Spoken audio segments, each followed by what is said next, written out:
దేవుని అతి పరిశుద్ధ నామమునకు మహిమ కలుగునుగాక. ఎలా ఉన్నారు? మీరంతా క్షేమమని మీ క్షేమం కొరకై ప్రార్థిస్తూ ఉన్నాం. అనుదినము ఈ హోప్ ఫర్ టుడే వాక్య ధ్యానాలను మీరు అనుసరిస్తూ మీరు దేవునికి అత్యంత చేరువవుతున్నారని నమ్మి కూడా దేవాది దేవుని ఎంతగానో స్తుతిస్తున్నాను. మాకు కూడా దేవుడు చూపిస్తున్న కృప, ప్రార్థనాపూర్వకంగా ఈ ధ్యానాలను మీ ముందుకు తీసుకొని రావడం కేవలం అది దేవుని కృప. ఈ దిన హోప్ ఫర్ టుడే వాక్య ధ్యానంలోనికి మిమ్మల్ని ఆహ్వానిస్తూ ఉన్నాను. మానవ సంబంధాలలో ప్రేమ అనేది లేకపోతే చాలా దుర్భరమై ఉంటుంది. ఆ ప్రేమకు గల కారణం క్షమాపణ, ప్రేమ. ఈ రెండు మన సంబంధాలలో, అది కుటుంబం కావచ్చు, సంఘ సహవాసం కావచ్చు, లేకపోతే సముదాయం కావచ్చు, ఎక్కడైనా కానీ ప్రేమ, క్షమాపణ లేకపోతే చాలా చాలా దుర్భరమైనటువంటిదిగా కనిపిస్తూ ఉంటుంది.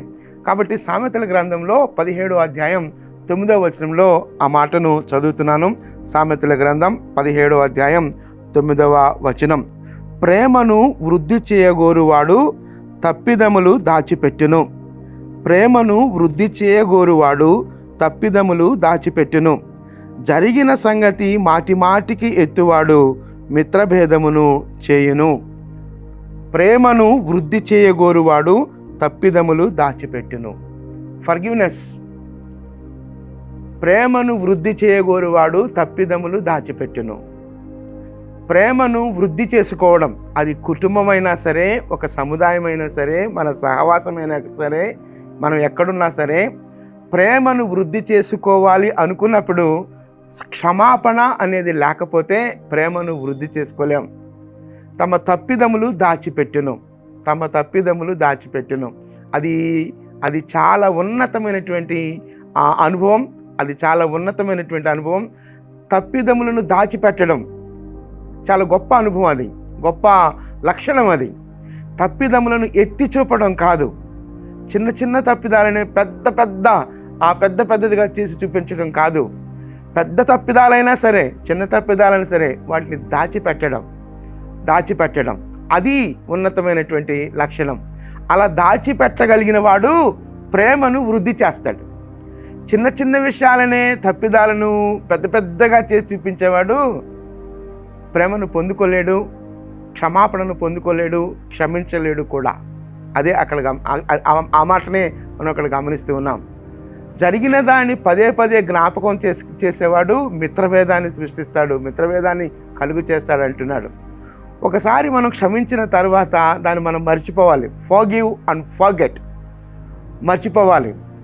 అప్పుడు అలా జరిగింది, అప్పుడు అలా చేసావు, నో. అలా కాకుండా ప్రేమను వృద్ధి చేసుకునే వారంగా మాత్రమే మనం ఉండాలి. అది మన కుటుంబం కావచ్చు, అది మన సహవాసం కావచ్చు, ఎక్కడైనా సరే, మన సముదాయం కావచ్చు, ఎక్కడైనా సరే, మనము క్రీస్తు ప్రేమను బట్టి ప్రేమను వృద్ధి చేసుకునే వారంగా, మన సంబంధాలు ప్రేమ సంబంధాలుగా ఉండాలి అనే విషయం మనకు అర్థమవుతుంది. ఒకసారి నేను మళ్ళా ఆ వచనాన్ని నేను చదువుతున్నాను. ప్రేమను వృద్ధి చేయగోరువాడు తప్పిదములు దాచిపెట్టును. నువ్వెక్కడున్నప్పటికీ, కుటుంబంలో నీ బాధ్యత ఏదైనప్పటికీ, నువ్వు తల్లిగా ఉండొచ్చు, చెల్లిగా ఉండొచ్చు, భర్తగా ఉండొచ్చు, కుమారుడిగా ఉండొచ్చు, నీ బాధ్యత ఏదైనప్పటికీ, నీ రోల్ ఏదైనప్పటికీ, నీ రెస్పాన్సిబిలిటీ ఏదైనప్పటికీ, ప్రేమను వృద్ధి చేసేవాడుగా ఉన్నావా లేదా అనేది ఒకసారి మనం ప్రశ్నించుకుందాం.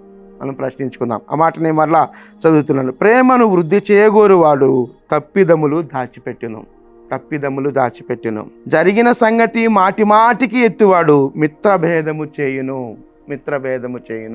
జరిగిన సంగతి, ఒక తప్పిదం జరిగింది అనుకోండి, ఆ జరిగిన దాన్ని పదే జ్ఞాపకం చేసుకొని పదే గాయపరుస్తూ ఉన్నప్పుడు ఒకరికొకరు గాయాలు సృష్టించుకునే వారుగా ఉండకుండా ప్రేమను వృద్ధిపరుచుకునే క్రమంలో తప్పిదములను దాచిపెట్టడం, అది ఉన్నతమైనటువంటి అనుభవం. అది కుటుంబమైనా కావచ్చు, సహవాసమైనా కావచ్చు, నువ్వెక్కడ సముదాయంలో ఎక్కడున్నప్పటికీ అది చాలా ఉన్నతమైనటువంటి అనుభవం. అలా మనం ఎక్కడున్నప్పటికీ ప్రేమను వృద్ధి చేసే వారంగా మాత్రమే ఉందాం. మన రెస్పాన్సిబిలిటీ, మన రోల్ ఏదైనా కావచ్చు, మన బాధ్యత, మన పాత్ర ఏదైనా కావచ్చు, ప్రేమను వృద్ధి చేసుకునే వారంగా మాత్రమే ఉందాం. అట్టి లక్షణాన్ని దేవుడు మనకు అనుగ్రహించేలాగా ప్రార్థన చేద్దాం. ప్రార్థన. కృప కలిగిన దేవా, దయగలిగిన మా తండ్రి, మీ కృపా హస్తాల్లోనికి మమ్మలను మేముగా సమర్పించుకుంటున్నాం ప్రభువా. మేము ఎక్కడున్నప్పటికీ ప్రభువా, ప్రేమను వృద్ధి చేసుకునే వారంగా, వృద్ధిపరుచుకునే వారంగా మాత్రమే ఉండగలిగే మీ కృప మాకు అనుగ్రహించమని వేడుకుంటున్నాం ప్రభువా. క్షమా హృదయాన్ని, క్షమించే హృదయాన్ని, క్షమాపణ అడిగే హృదయాన్ని కూడా మాకు అనుగ్రహించమని వేడుకుంటున్నాం. మేము ఎక్కడున్నప్పటికీ, అది కుటుంబం కావచ్చు, సహవాసం కావచ్చు, లేదా ఒక సముదాయం కావచ్చు, మేము ఎక్కడున్నప్పటికీ ప్రభువా, ప్రేమను వృద్ధి చేసుకునే వారంగా మాత్రమే ఉండగలిగినట్లుగా కృప చూపించండి. జరిగిన వాటిని పదే పదే జ్ఞాపకం చేసుకొని మిత్ర వేదాలను సృష్టించుకొనకుండా కృప చూపించమని వేడుకుంటున్నాం. దేవా, ప్రేమను వృద్ధి చేసుకునే వారంగా మాత్రమే మమ్మల్ని నిలవబెట్టమని మీ కృపాహస్తాల్లోనికి మమ్మల్ని మేముగా సమర్పించుకుంటూ సమస్త ఘనత, మహిమ, ప్రభావాలు మీరు మాత్రమే పొందుకోమని యేసుక్రీస్తు అతి శ్రేష్టమైన నామంలో ప్రార్థించి స్తుతించి వేడుకొనుచున్నాం తండ్రి. ఆమేన్, ఆమేన్. ప్రభు కృప నిత్యము మనకు తోడయుండును గాక. ఆమేన్.